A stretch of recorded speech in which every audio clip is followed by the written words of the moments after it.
course, since we are celebrating technology and adaptive technology at that, inclusion in everything, all things technology, I want to rise to the occasion using technology, of course.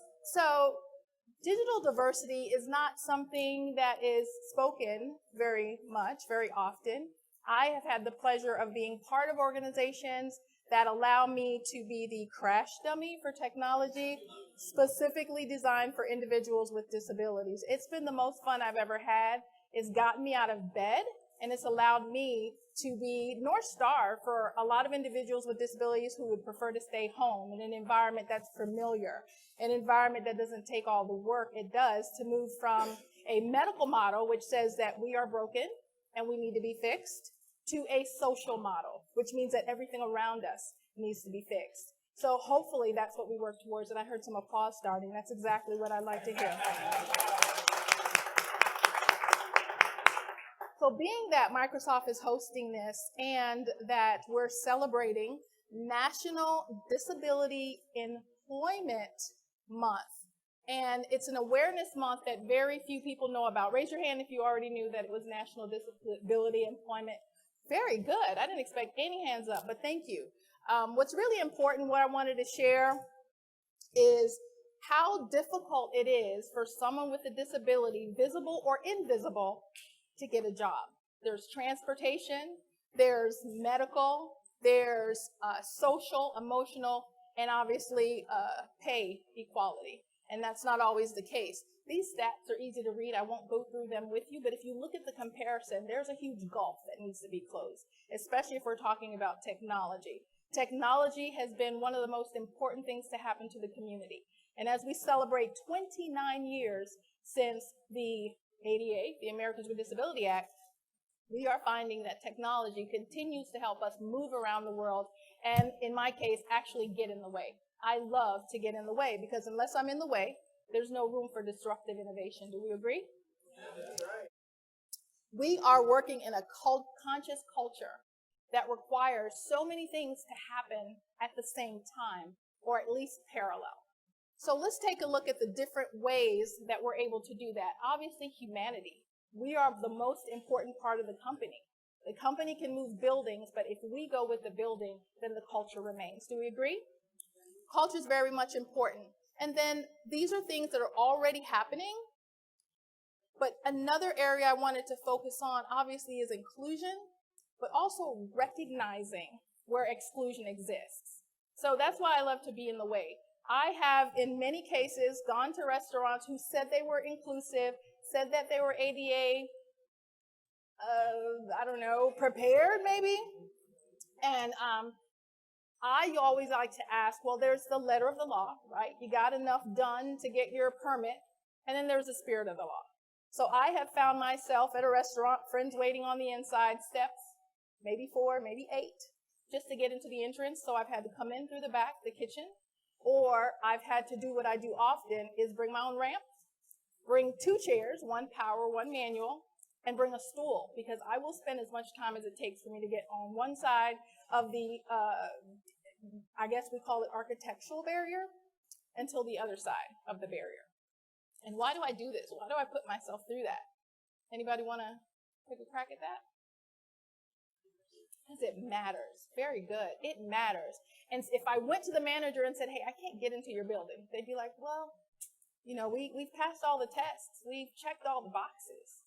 I'm sorry, I don't know what else we can do. But if they see me being dragged up a couple of stairs or carried in a chair, I think it'll make a different impact. So we have the architectural barriers, and then we have the attitudinal barriers. Which ones do you think is more important, architectural or attitudinal? Why? The only person that will make the change is the person that has the attitude to make change. Because we can put as many ramps in as possible, but the culture hasn't been cultivated. The higher level, upper management says, this is what we want. We want diversity. We want inclusion. We want to have people with disabilities visible and invisible. And they get us in the door and no one else knows or cares. And so we still feel shunned in the organization because no one knew I was coming. They didn't get the memo. And they weren't prepared properly. So you've had a little time to take a look at this. I want to I want to start a poll maybe. So I need you to go ahead and log on. If someone will go ahead and start the poll for me, we're going to take a quick poll relative to the previous slide. So I hope you were watching. Do I need to go back? Okay. I can go back. Take a look at these conscious culture areas. Look at them closely.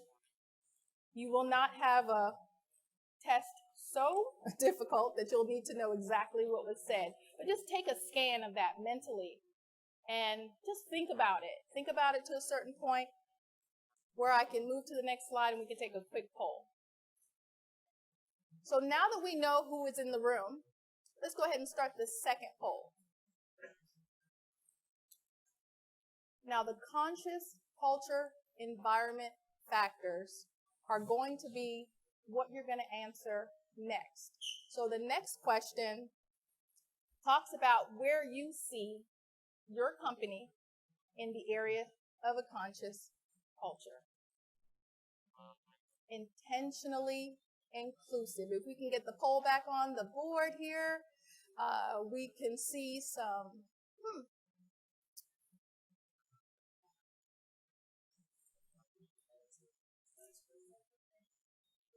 There we go. Thank you. Nice. Do you recognize a conscious culture in your workplace?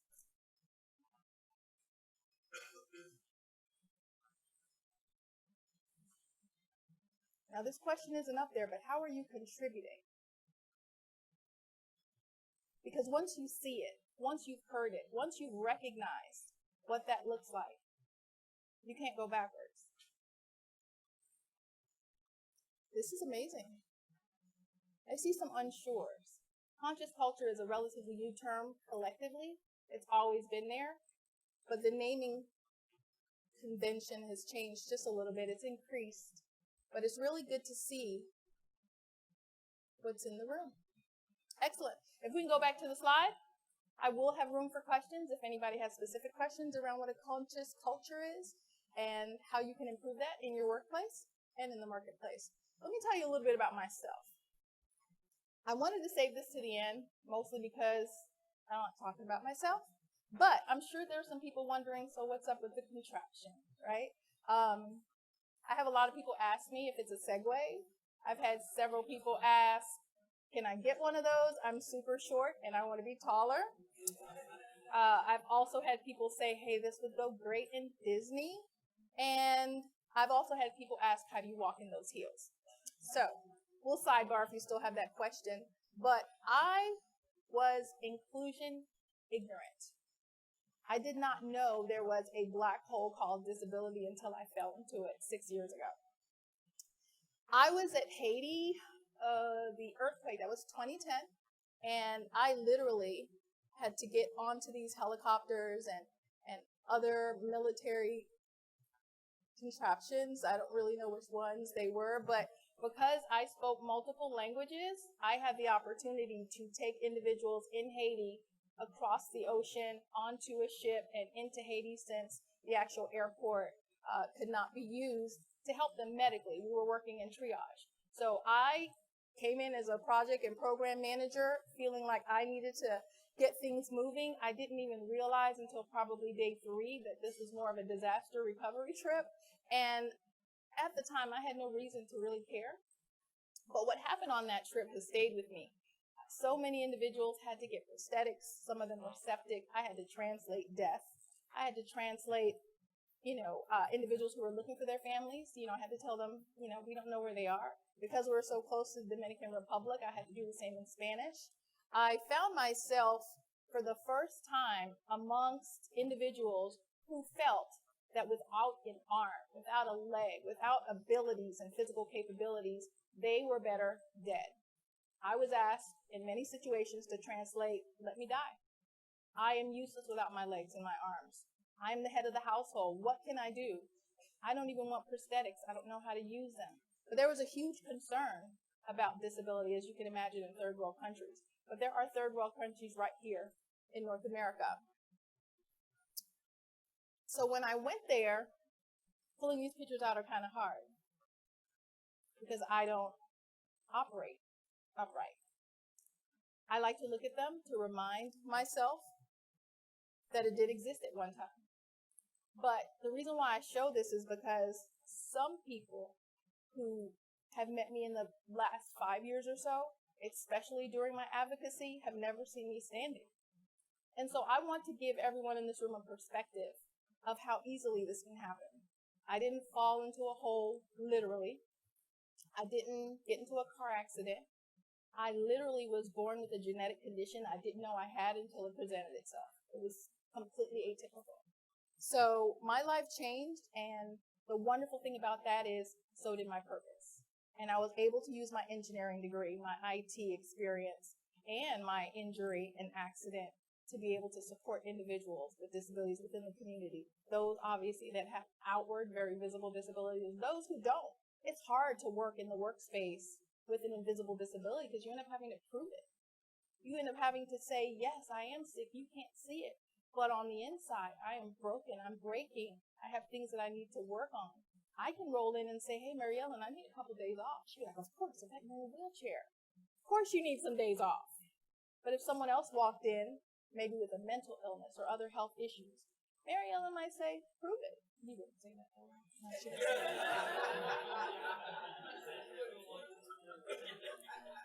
Obviously, there are some legal disclosure issues around that. But for the most part, do you get where I'm going with that?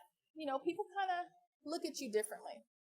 And so I learned a lot of lessons as an individual with a disability. I learned language that I didn't have before. I realized with the Kindness Act, there are certain things we're not allowed to say to describe individuals with invisible or visible disabilities and illnesses. Take a look at these. Some of them really do scare me because as an engineer, I really liked technology better than people. Then I had my own kids. I could not program them. So I just went ahead and realized I have to like people and accept them as they are. But another thing I really learned, and one of the things on this list is patience. I really learned to be patient, to sit back and watch the world around and the world that surrounds me, and to be very laser focused on listening and not always doing the talking. And as difficult as it is to be in chronic pain 100% of the time, I do also realize that I still have a purpose. My position changed, but my purpose actually increased. Oh, and there's one more thing. I have this superpower that I never had before. Raise your hand if you want to hear about my superpower. Good, because I really want to tell you. My superpower is that I never meet a stranger. There is no one in the room, right? She knows because I just met her, but we're sisters now. We have this Facebook thing we're going to do, right? Okay. So my thing is, I guess I'm somewhat fearless, which scares my husband. I'll show you exactly how in the next slide. But I'm absolutely fearless and open and vulnerable. And it's not even something I have to think about anymore. And it's a gift that I wouldn't change for the world. There are technologies, some of which you're very familiar with, that were created specifically for individuals with disabilities. The most common one that's on there is texting. Who texts? Yeah, right? So the cool thing about disruptive innovation is it's inclusive. Like if you literally build and plan for disability and difference at the beginning, everyone benefits. How many people have walked through a power door without touching it? Right? How many people have hit that ADA door so they didn't have to touch the handles? Right? How many people have used a lever instead of a doorknob to get into a room? How many people with bicycles or strollers have kind of rushed the curb cut in order to cross the street? So when we use that in our programming, if our program teams on both sides of the table are looking at that, and more importantly, having individuals on your teams that have the inclusive mindset. So diversity is great, right? And I like diversity of thought, but I love even more than diversity of thought, diversity of creation, right? Creation diversity. And once that's done, like product diversity, once that's done, everything underneath that umbrella is already taken care of, right? So it's not a color, it's not a gender, it's not even a specific way of thinking. It's multiple streams of thought because it's product diversity that touches everyone. And oh, by the way, disability is the largest people group in the country, and it's an $8 trillion industry. So there's some corporate opportunity there too. So I live in a world that's so much fun. Even my kids have fun. Like, they literally got bullied at first because their mommy had wheels and everybody else's mom had feet. But now, when I drive my accessible vehicle, yes, I drive now, which is totally awesome. I have hand control, so I can totally take them anywhere they need to go. But I have a ramp. With this chair, of course, 250 pounds, I need to have entrance into this van. And what I'm able to do is have this somewhat kind of red carpet roll out. It's really a ramp, but I love the word red carpet better. And I roll in and out to the point where now my children's peers are like, Mommy, I want one of Isaiah and Elijah's cards. And they're like, are you kidding? I have a Porsche. And they're like, but it's so cool and different. So, hey, being different's cool. So let me show you a little bit more. Oh, gosh, I don't really like this piece. As an engineer, right, working in technology probably longer than I'd like to admit, I was brown, blue, gray. I didn't really wear color. That just took too much time and effort. So after my disability and I started working with children on the spectrum, I was asked to enter a pageant. And I was like, absolutely not. Are you kidding? I don't like pink. I hate bling. And there's no way I'm going to get on the stage with a whole bunch of other women with a talent. Well, my talent in that case had nothing to do with my physique. It had to do with my service to the community that I live in. And I was totally doing that. So when they said, well, don't you want to work with children further out of your zip code, maybe in other cities or states? Hey, who knows? Maybe a national title, if you win, might get you to do the same thing around the world. Well, I went in. I won Miss Wheelchair Georgia. Then I went on to win Miss Wheelchair USA, the first woman of color to actually win that title. And then I went on to win Miss Wheelchair International, which took me around the world and gave me the opportunity to minister to individuals with disabilities, to show them what it looks like. And as I go into the hospitals and little girls say, well, I really wanted to be something great when I grow up, but now that I have a spinal cord or a brain injury, that's done, right? I said, no, you can be an engineer, you can be an architect, and guess what? You can even be a queen. So I'm very active. I participate in about 15 different adaptive sports. This is the part that gets my husband the gray hairs. I don't have pictures of everything up here, but yes, I surf, I water ski, I snow ski, I jet ski. I have been scuba diving. Of course, I play golf, and on and on and on. So this is my life. I'm actually so much more active since I've been in my wheelchair. In fact, I learned how to swim. I did not know how to swim. I think it had something to do with Florida and the Jaws movie. I'm not sure. But I literally learned how to swim. It's the only place that I can walk on water. So I am very much active in my community. I have to live the adaptive life that I talk about. I have to be in the circles, and I can't do that from my bed. I can't do that while I'm in pain and feeling sorry for myself. So I am a professional volunteer, and I think I'm getting really good at the adaptive sports, and I challenge quite a few people to join me. With that, I'd love to ask if you have any more questions, and thank you so much for your time.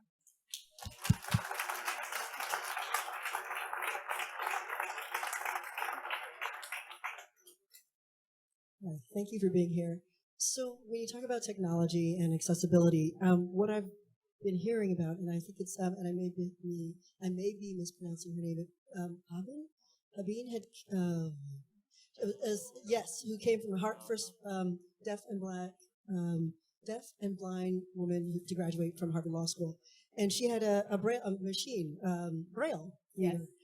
And someone near me said, that's about $5,000. So when we talk about accessibility and technology, the price point seems exorbitant. So how do we overcome that so that more people can utilize a lot of the technology aside from, I mean, phones have gotten cheaper, of course, but there's so much out there that people are not even aware of because the cost is so prohibitive. Any thoughts? Things that we can do? Absolutely. I need a second job just to afford being disabled. It's a very expensive place to be, especially as a two-income household. We literally went from making seven figures to owing seven figures overnight. And disability is one of the most expensive positions that anyone can be in. I am in a doctor's office or a hospital 3 to 4 times a week on a regular basis, whether it's rehab or recovery. And the only suggestion I have, obviously, is support. The support can come from a federal or a state position, but individuals, let's start our own grants and let's use some social responsibility to first start with our employee resource groups, right? Start with the people who are within our companies, within our reach, and help support them in those ways. Obviously, from the healthcare standpoint, I know that's a very sticky subject, but when I travel, I'm very careful about the equipment that I take with me, only because for federal funding purposes, I only get one of these every 5 years. So if it breaks, that would be up to $50,000 with one piece of equipment that has been tailor-made just for me. So a backup chair doesn't work for me. So I would say that we need to just be more conscious because everyone is required in this fight. I can't fight it alone. I need each and every one of you to recognize as a result of being here today that it's not just a person with a disability, it's a lifestyle that includes you too. And it's almost an investment in you because we're talking accident, illness, we're talking about aging. I mean, it can happen. If you live long enough, you will experience a temporary or a permanent disability. So with that in mind, just like we do with any other technology, create forward. And I would say that we just need to get more involved as people when we vote, when we, assert our right to be involved in decisions that are being made at the corporate, job, academic, state, and federal level. So keep your ears and eyes open and let your voice be heard. Does that answer your question? Awesome. I want another question. Hi, thank you so much for sharing your story. So you talked about these two barriers, right? The structural and the mindset barriers. Could you expand more on that mindset and how can you help shift that mindset, especially for people who are at the top? That is a great question. I have the benefit of being on both sides of the negotiation table, right? So I held executive positions. I had to make quantitative decisions and qualitative decisions, money decisions. So when I sit across from someone, for example, who's making the money decision to maybe add a ramp or a couple more spots or to have maybe a red, yellow, green ADA checklist done at, their place of employment or otherwise, the conversation to me is much like the one I shared with you. Here's a great example of one I use often. Do you have any children? Yes, I do. Does your wife drive a minivan? Yes, she does. Do you mind me asking kind of how much your minivan costs? 30, 40,000. Great. When I buy your wife's minivan and I have to convert it for my personal use, it's about $75,000. So to get a ramp, to get hand controls, to lower the floor, and to do some of the same things you do without even thinking about it, it costs me twice as much. And if you'd like my business, if you would like my $8 trillion of business and the individuals that are in the community that I love and serve, the community that I trust, that I could be a bridge for you to get to, that's kind of how you get there. So I give them kind of examples, depending on the industry, as to how they can expand their business. Sometimes I have to have that conversation in a money conversation. It can't be one that touches the heart of the individual. So it really does depend. Position isn't as important as the heart. So if I have kind of a bottom line guy or girl and they're like, I just need to know how much it costs so I can work it into my budget, I will go through any fiscal changes and upgrades and the return on investment. So I think that helps change the mindset. Sometimes it's a money conversation. A lot of times I will find if 4 out of every 6 individuals have a disability, with so many people in this room, we are connected to someone else with a disability. So if I'm fortunate enough to have someone in the room or on the other side of the conference table that has someone in their family with a disability, that conversation is a lot easier. And if they choose to disclose, which isn't required, I can speak to that directly. Does that answer your question? You're so welcome. Any other questions? Yes. Okay. Last question. Make it good. I feel an unnecessary amount of pressure now that I it's the know. last question. So I think all of us are very much inspired by what you're saying. As we leave here, though, can you give us some other ideas on what we can do? Because I think in general, if we are not dealing with similar issues, we're not aware of some of the things. So even things within this building, I'm sure, as much as we try, we probably aren't doing our level best on all these different things. And so are there just pieces of advice that you give us to help advocate? Absolutely. Personally or professionally? Both. Sure, I could do that. Let's start with personally, right? Biologically, you have to do what you got to do. But if you're in a room, a bathroom especially, with 20 stalls, 2 of which are handicap accessible, use the other 18 because I don't have a choice. Okay, my choices are limited. If you see something, say something. If you walk into a restroom and there is no handicap stall, mention it to facilities. Be part of the solution if you're in a room with other individuals creating some end product.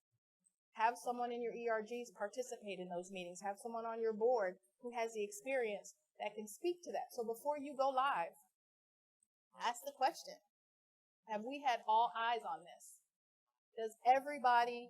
Can anyone on the other end of this product use it? Is this totally and completely inclusive? If you don't know, then it probably isn't, and get the right people in the room. Call people on the issues that we see every day. If there's a woman in the room and no one's allowing her to speak, raise your hand and say, hey, I'm a big, strong guy, but this young lady needs to say something. And I think we need to sit back and hear her voice because she can be part of the solution. So if you don't touch disabilities that you know of, then ask the question. Be bold. And I'm going to go back to ask the question because so many people, because of disclosure, because of laws, because of rules, are really concerned about what to say and how to say it. And guess what you get to say? Yvette, I don't know how to say this. I'm not sure what the proper term is. Are we still allowed to use the word handicap? How can I approach this community in a way that's respectful and that gives them dignity? I'll let you know. Give me a call if you need to. But whatever makes you comfortable to make everyone else comfortable, professionally and personally, be part of that conversation. And if you see someone coming through a door and you feel compelled to open it because they're in a wheelchair or they're using some other mobility device, ask first. Because many people may not want your help, but I definitely don't want the door slammed in my face. So it's okay to ask the question. And that was an amazing question. Thank you for asking.